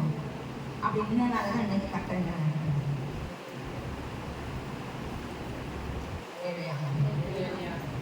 அப்படி நம்முடைய வாழ்க்கையில அது பார்க்குறோம். நாங்கள் பொறுப்புகளை கட்டருக்கு பயந்து உண்மையாக செய்யும் முடியாது. நம்மளுக்கு தருவார், நம்ம நம்பிக்கை தருவார். அந்த நம்பிக்கை துரோகம் பண்ணும்போது அவரால் பொறுக்க முடியாது. அந்த நம்பிக்கை துரோகம் பண்ண ஒவ்வொரு ராஜாக்கள் அடித்தாரு. சவுலை நம்பி கொடுத்தாரு, சவுலை அடிச்சாரு. சவுலை மட்டும் இல்லை, உண்மையுள்ள ஒரு யோனத்தானே அடிச்சாரு சவுல் நிமித்தம். அப்போ நம்பி பொறுப்பு தருவாரு. அந்த பொறுப்பு ஒரு ராஜாவுக்கு பொறுப்பை கொடுத்து ஜனங்கள் பராமரிக்கிறதுக்காக கொடுத்தாரு. இப்போ அது போல அவங்க பையன் செல்வதுக்கும் கொடுத்தாரு. ஆனால் எல்லாத்தையுமே சவுல் மாறிட்டான், கீழ்படியாது, ஆண்டவருக்கு பதிலாக கொடுக்கல. எனக்கு அவங்க சவுல் ஃபுல்லாக தன்னுடைய பெருமைக்காக இடம் கொடுத்துட்டே இருக்கான். அதனால அடிக்கப்பட்டான். ஆனால் தாவீது அப்படி இல்லை. எல்லா இடத்துலையும் ஆண்டவருக்கு தான் முதலிடம் கொடுத்தாரு. தாவீது அவனை அவமானப்படுத்தினான், வேதனைப்படுத்தினான், கஷ்டப்பட்டான். எந்த அவமானம் வந்தாலும் எந்த வேதனை வந்தாலும் கஷ்டப்பட்டா நின்னா சாதிப்போம். அது தெரியும் எல்லாத்தையும். எங்களுக்கும் நம்ம இதில் 2 முறை இருக்காங்க. நாங்கள் இந்த போன ஒரு கூட்டத்துக்கு போகும்போது அவ்வளோ எல்லாரும் போனோன்னு என்ன தேட ஆரம்பிப்பாங்க. அதை அவனை பிடிக்காம ரொம்ப இன்சல்ட் பண்ணாங்க, ரொம்ப கஷ்டப்படுத்தினாங்க, ரொம்ப வேதனைப்படுத்தினாங்க. அப்போ கூட வந்து சௌகரியமாக சொல்லுவாங்க, நீங்கள் வராதுங்க, உங்களை இன்சல்ட் பண்ணும்போது எங்களுக்கு கஷ்டமாக இருக்குது. நான் அப்படின்னு போனோம்.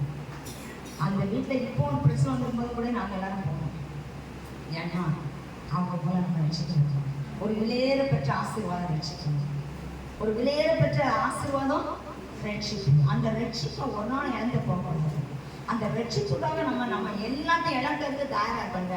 அதான் ஏற்கனவே சொல்லப்பட்டிருக்கு, ஒரு நல்ல முட்டை கண்டோன்னு ஒருத்தன் தனக்கு உண்டான எல்லாத்தையும் விட்டு அந்த முட்டை வாங்கிட்டான். ஒரு நல்ல நிலத்தை பார்த்து என்ன செய்யலாம், எல்லாத்தையும் அதில் புதையல் இருக்கணும்னு அதெல்லாம் என்ன செய்யறான், தனக்கு உண்டான யாவற்றையும் விட்டு அதை வாங்கி கொண்டான்.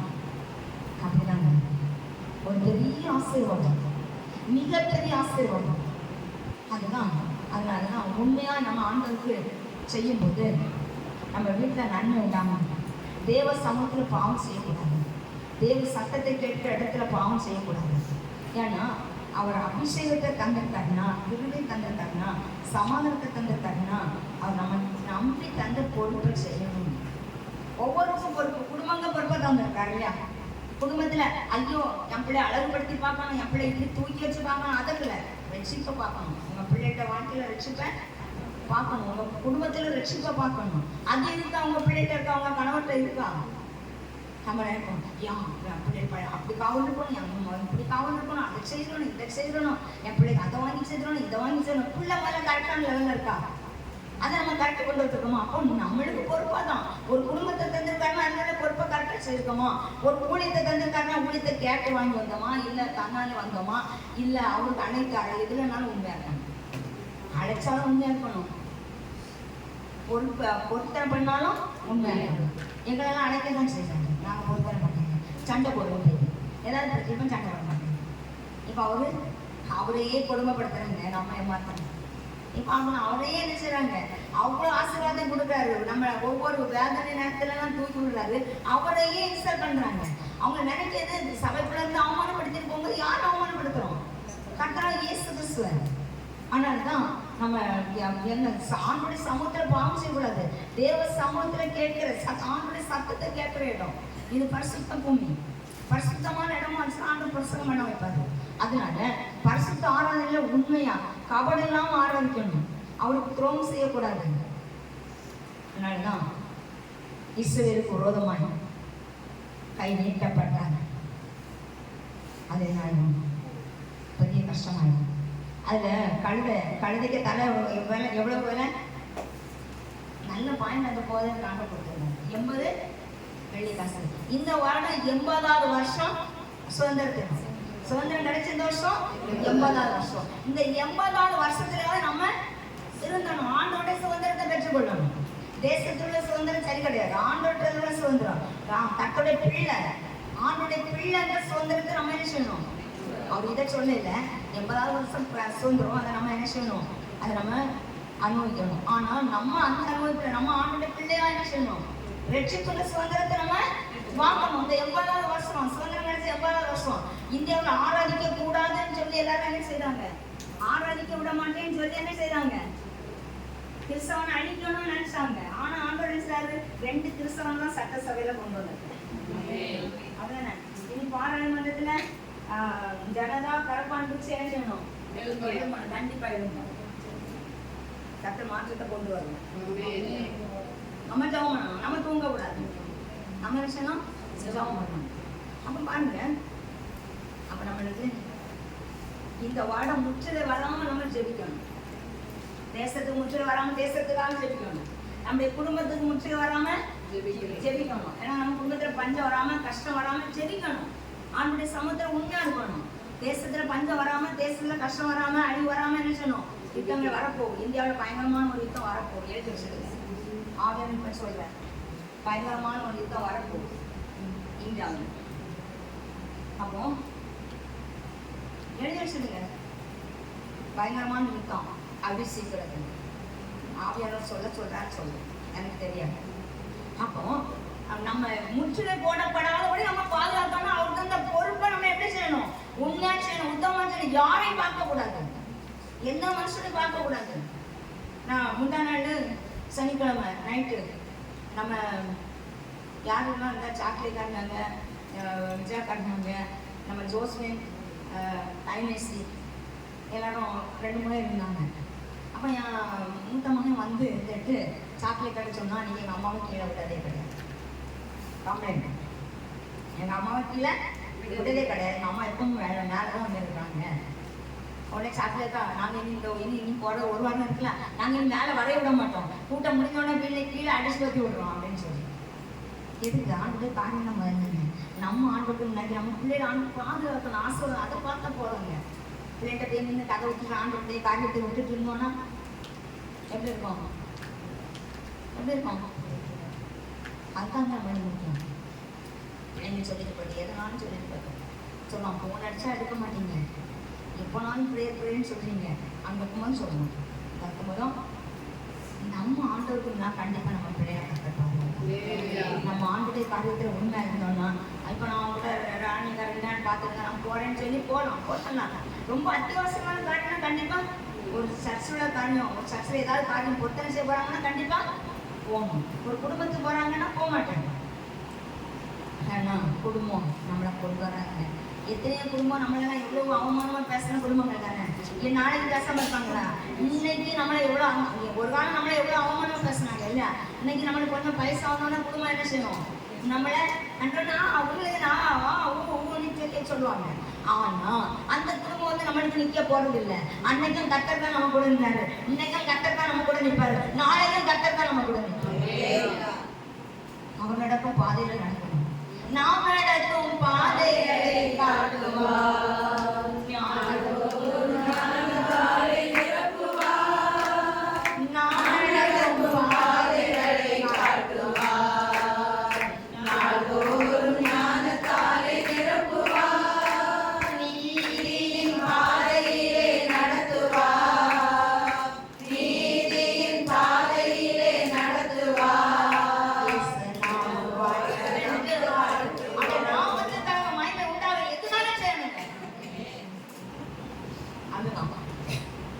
அதுதான் நம்மகிட்ட எதிர்பார்க்கணும். நம்ம இருதயத்தில் இருக்கிறதான் பார்ப்பாங்க. இருதயம் நம்மளுக்கு சுத்தமாக இருக்கணும். அந்த பிரசங்கம் பண்ண முடியாது. அந்த பிரசங்கம் இல்லையா? நம்ம நேரத்தை கேட்ட பிரசங்கம் தெரியும் எல்லாத்துக்கும் கொஞ்சம். அதனால் அது இன்னொரு நல்லையோட இது முடிச்சுடுவோம். அப்போ பாருங்க, அப்போ ஆண்டவர் நம்மளுக்கு இந்த வருடம் என்ன செய்வாரு? நம்ம குடும்பத்திலேயே குடும்பத்துக்காக முதல்ல தேசத்துக்காக திறப்பு நிற்கணும், 2வது குடும்பத்துக்காக திறப்பு நிற்கணும், 3வது நம்முடைய ஆத்மாவுக்காக தரப்பட நிற்கணும். இந்த 3 காரியத்தையும் கற்று நம்மகிட்ட எதிர்பார்க்கிறாரு. அதாவது ஒன்று 10 வரை நம்மளுக்கு ஒரு காரியம் இருக்கு. 1 ஆண்டவர், 2வது பழைய ஏற்பாடு புதிய ஏற்பாடு சுவிசேஷம், 1ஆம் நம்பர் ஆண்டவர் என்னை தவிர 1ஆம் நம்பர் ஆண்டவர், 2வது பழைய ஏற்பாடு புதிய ஏற்பாடு 2 தானே உண்டு. 3வது முற்பிதாக்கள், பிதாசுதன் பரிசுத்த ஆவி, ஆபிரகாம் ஈசாக் யாக்கோபு.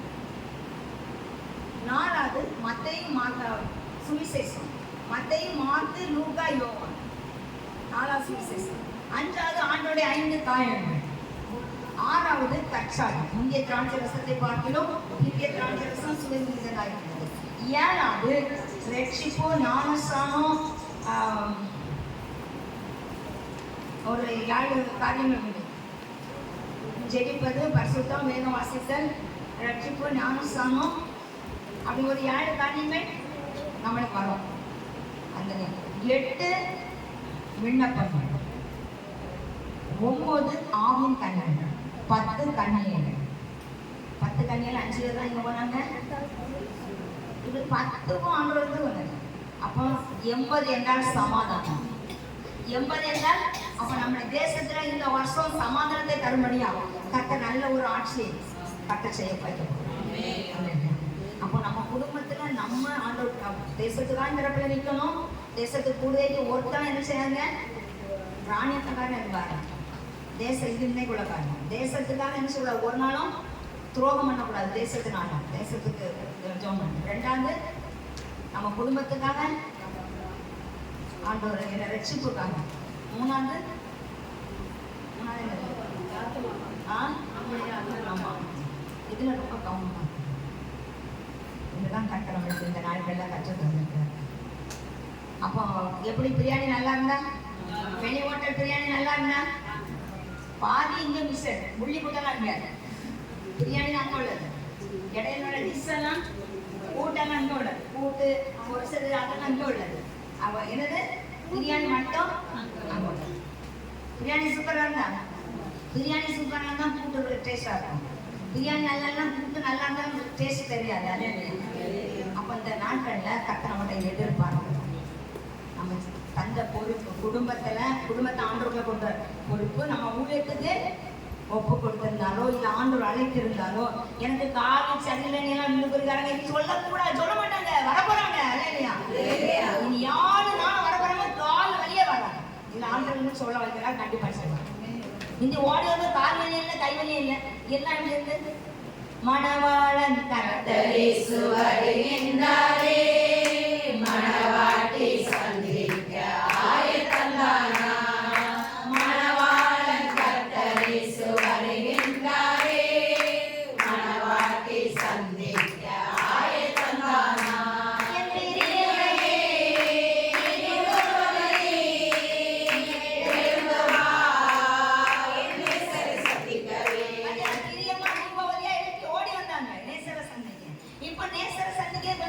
நீ வர போறாங்க அவங்க சொல்றாரு, நான் சொல்லிட்டு அப்போ நான் எது சொல்றேன்னா, பிரியமா ரூபவதியா ஓடி வந்தா காலம் வலிக்காது, கையம் வலிக்காது, வீட்டுல நன்மை விடாம சரியாங்க. எல்லாரும் எல்லா வீடுகளுக்கு மட்டும்தான் ஸ்பெஷல். ஆனால் கொஞ்சம் ஸ்பெஷல் ஏன்னா ஒரு காலம் அவங்க இசை உடையதுக்காக தெரப்புல முத்து எலும்பா நின்னாங்க. இப்போ அந்த முத்து வளைஞ்சு போச்சு. அதே கொஞ்சம் நேரம் நிமித்து ஆண்டவருக்கு வராங்க, நம்ம விட முடியாது சரியா? அப்போ எல்லா காரணத்திலையும் ஆனால் ஜெபிக்கிறதுல அவங்கள மாதிரி அதுதான் நான் பெருமைக்கான சொல்லலை, அவங்க இருக்காங்கன்னு சொல்லலை. செவ்வாய்க்கிழமை நான் பார்க்குறதுனால சொல்லுவேன். செவ்வாய்க்கிழமை நான் பார்க்குறதுனால சிலர் பார்த்தீங்கன்னா இருக்க முடியாது. ஆனாலும் கையை தானே அந்தாடி நீட்டி இந்தாடி நீட்டி பெண்ணியை குடிச்சு என்ன செய்வாங்க ஜோம் அலையா.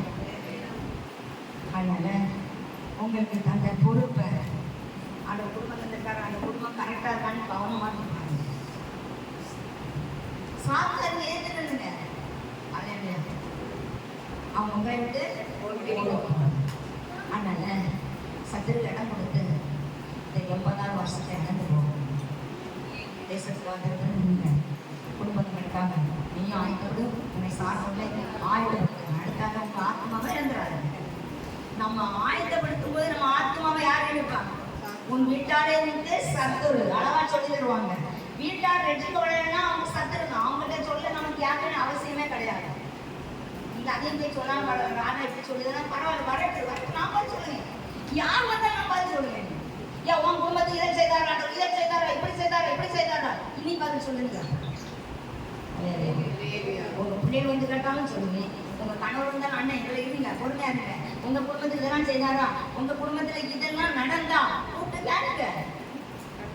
உங்க குடும்பத்துல இதெல்லாம் நடந்தா கேட்டுங்க கூப்பிட்டு சொல்ல வைப்பார் கரெக்டாக சொல்றேன்னு சொல்லுவார் வைப்பார் அதிலே வச்சிருக்கிறாரு வைப்பார் இன்னும் வைக்கல அதான் நான் தெய்வம் கொடுக்குறது சொல்லிட்டேன்னு நினைக்கிறேங்க நான் சொல்ல போகிறத கரெக்டாக கொண்டு வந்தாருன்னா என்னை சொல்ல வைப்பார் ஏன்னா ஆண்டவரை குறிச்சு குறை பண்ணிட்டு வந்தா சொல்றாங்க சொல்ல வேண்டாமா என் குடும்பத்தை பிரிச்சுட்டா என் குடும்பத்தை அப்படி செஞ்சா இப்படி செஞ்சான்னு ஏதாவது சொன்னா உங்க குடும்பம் இந்த சூழ்நிலையில இருந்து நீங்க இந்த சூழ்நிலையில இருந்தீங்க கர்த்தர் இதை செய்தாரு அப்ப என்ன செய்யணும் நீங்களே குறை சொல்லிட்டு போங்க இவ்வளவுதான் பேசுறேன் பாருங்க அவங்க சண்டை போட போறவே இல்லை எதை சொல்ல போறது ஆண்டவர் செய்த ஒவ்வொரு நன்மையும் அவங்க முன்னுக்கு சொல்லுவேன் இந்த நன்மையெல்லாம் கர்த்தர் செய்தாருன்னா நீங்க எங்க போனீங்க அன்னைக்கு வீட்டுக்குள்ள வச்சிருக்க வேண்டியதானே